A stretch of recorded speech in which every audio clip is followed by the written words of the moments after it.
Welcome back, folks, to World of Warships Legends. I'm Soopa-Dave, and today's build and play guide is on the Andalucia, the last of the tech tree ships for the Spanish. Finally was able to get it, and for this one, we do have Pascali to Pete, right? So, for our commander, obviously, if you don't have him, you can use Nunez with these perks here: cruising off Membelli, burn it down XXL, crisscross on second thought, reaching out XXL, and fully packed. Now, if you have two Pete, he's going to be the better option, right? We're using Membelli and Yamamoto for the AP penetration multiplier. With these Spanish ships, I do not have to show you guys all the dev strikes again that I've done in all these ships, all right?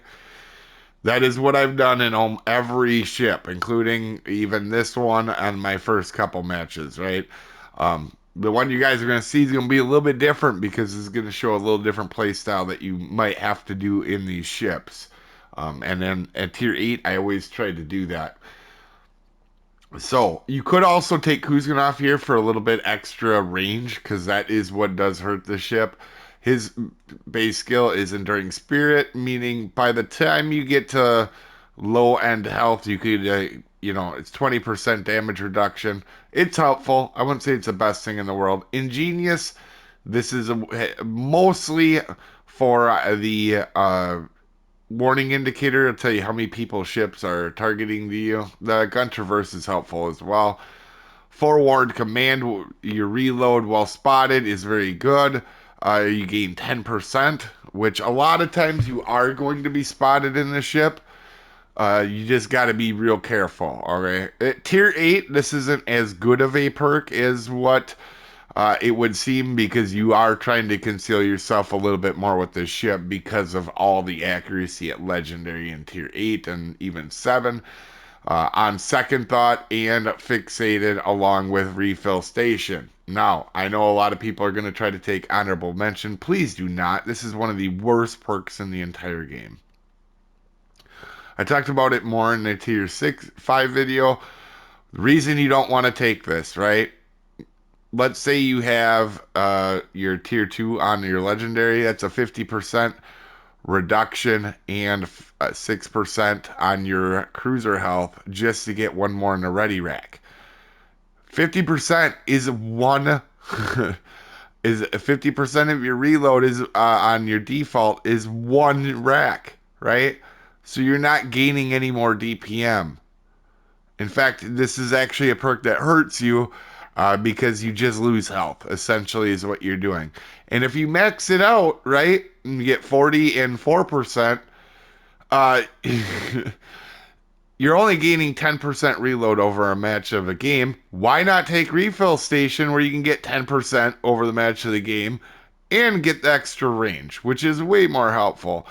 And to be honest with you, I know some people will say, yeah, having 3 ready racks though in your thing helps you. It really doesn't, right? If you're not going to take out a ship with 2, odds are you're probably not with 3. And also with 3, if you use HE at all, good luck because now you just made it so 3, your 2 shots behind your first one are going to be on a damage con. So HE becomes even less useful in the ship when you do 3 on your ready rack. That being said, let's go over the modifications. We're using aiming systems mod 1, a conceal or a prop mod, and concealment is always in 2 and 3. In the last one, we are using reload. You can upgrade it if you do choose to do that. Your first upgrade is going to be definitely wanted the range because I can tell you I did play this without the upgrade and you will not like the outcome that you do get shooting this with I think it's like 14 something range. Not good. So get that upgraded. Then the hull, and then you do get the extra reload with your last one. Heals, you have 2 of them. You could take, if you do have the fully packed, you'll get 3. Honestly, they're not terrible, but they're not crazy to build into. And again, with the sonar, pretty solid sonars of 5 kilometers. But again, I would much rather take refill station to get the reload down on this thing and catch people off guard. Catapult fighter to help take down planes. and your survivability 48,000 house. So not too bad for a cruiser at tier 8. Um, your main guns, you have 9.2 inch guns. So this is a uh, I would call it large cruiser, super cruiser hybrid deal. Pretty solid, right? You're going to be able to do a lot of AP damage with this thing if you choose to. You should be shooting AP, you should be leaning into AP with this thing. All right. Your main range is 15.6. It's not ideal, guys. That's the thing that hurts this ship most, in my opinion. Reload at 19 seconds, but remember you have one in the ready rack, so this is more closer to getting reloads in 10 seconds, kind of. If you're talking about DPM purposes, um, your main battery traverse, 23 seconds. We're getting a boost with that.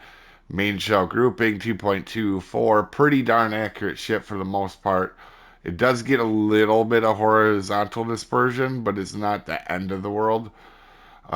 Secondaries, not really worth mentioning. Torpedoes, you get 4 per side, 8 kilometers. These are more defensive torps at tier 8. AA defense is not awful, but again, a lot of it is within within 3.5 kilometers. So you're not going to shoot down planes till they get really close. But again, you can take down planes with it if you need to. 36 knots, so decent speed at turning circle. Not terrible for the tier. And a rudder, not terrible for a heavy cruiser. So pretty good, I would say. Good detectability, 11.4. Not great, not awful either at the tier. Stats. All right. Guys, I love this line so far, so I don't have to do anything crazy in this. You guys are going to see some really crazy games in this thing coming up, I can assure you. For some reason, like the Italian cruisers, this line just fits my play style. And it's effective damage like the rest of them. It's not a ship that you have to do 150,000 damage to win every match. What it is, however, though, is a ship where you need to focus on cruisers, destroyers when you get the opportunity because you can absolutely obliterate them with this ready rack. Uh, and you can see my games have been hyper consistent, right? I know it's only 3 games, but we're averaging 70,000 damage a match. My max damage is only 73,000, meaning all my games are almost exactly the same in this ship. Okay? Almost all of them. Same with the potential damage. This is the same. The thing is real accurate of 49%. Accuracy, we play this pretty up close, so it's a little distorted, but it is still pretty accurate. Armor, as you can see, you do have a 25 millimeter bow and stern, meaning battleships basically overmatch you outside of like Scharnhorst, right? You do have this extended belt of I believe it's 40, right? No, 50. But it's so low that it's really not going to save you that much. So don't be crazy and think you're just going to bow tank everything. As you can see here, uh, this is your citadel, and it is pretty high up behind that. So I would not do that. And again, if you go broadside in this, it's bad. But you have the ability, right? Is we'll put this back on this. You have the ability to actually angle the stuff. So please do angle when you get the opportunity in this thing.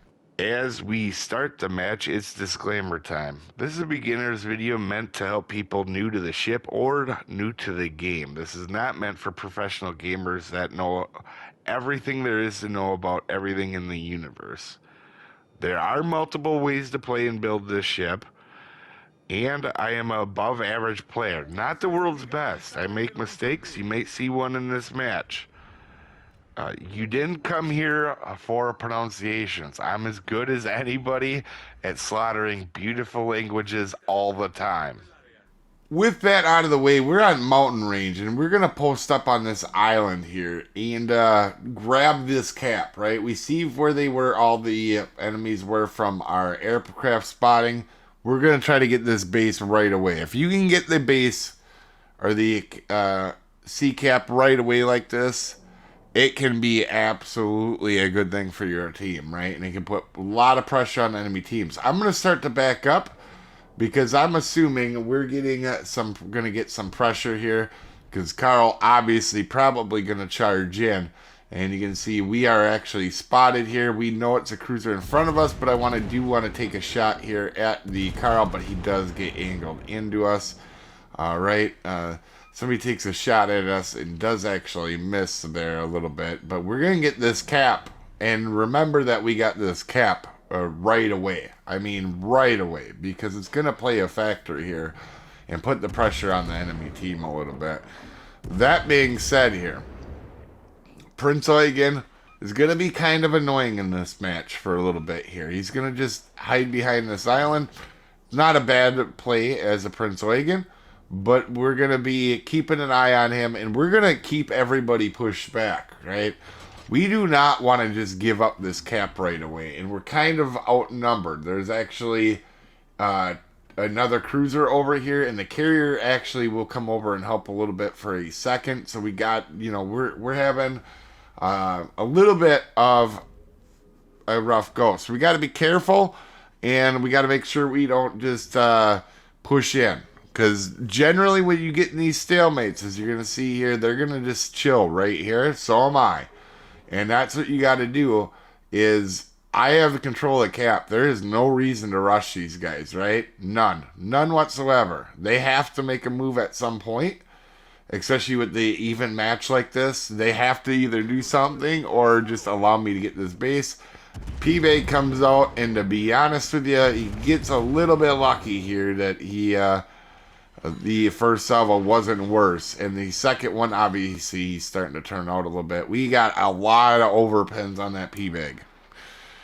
I have been very fortunate that most of the times when I've been shooting these Spanish cruisers, stuff just explodes when I shoot them. Just a little bit unlucky there on that P-Bag. But you can see we did take off a big chunk of his health. And again, now he's running. So we have again defended this base. And I am not backing on this base. I know there's a Carl here, but he's going to have to make the play, not me. Right? And we know he's going to at some point. Right? Like he just has to. And as you can see here, Carl's going to start to back out. We're going to go ahead and try to get him. But he is playing smart. Everybody's angling pretty well to me in this match. So we're not getting much. Right?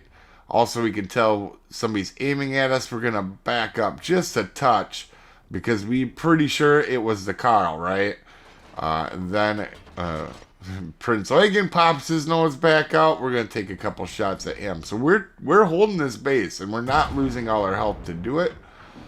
And then you can go see a little bit of that wonky horizontal, vertical dispersion that this ship can get. It's not awful. But to be honest, it's a pretty accurate ship for the most part. I do really like this ship. I like this whole line. In fact, I like it. I think I like this line better than what most people actually do, to be quite honest. I don't think as many people will like it as me because, I mean, there is some effort involved in learning these ships, right? It's not HE spam easiness.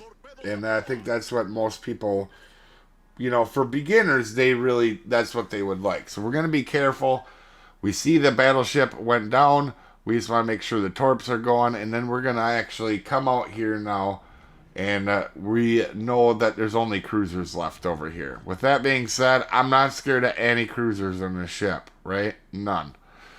When you got it, like, we know that one over here is a Blazing Dread. Prince Eugen's to the right. When it comes to cruisers, I will take that battle, right? We fared pretty well against P-Bag. We're also going to fare pretty well against Blazing Dread. Now, this Blazing Dread apparently doesn't want to sacrifice his health to me, and he wants to just give it to the rest of my team. We're going to throw our torps out. By the way, the torp angle's not as good on Andalucia, I feel, maybe as the rest of the line is. And we're going to go ahead and come around this mountain. He just gives all his health to our teammates.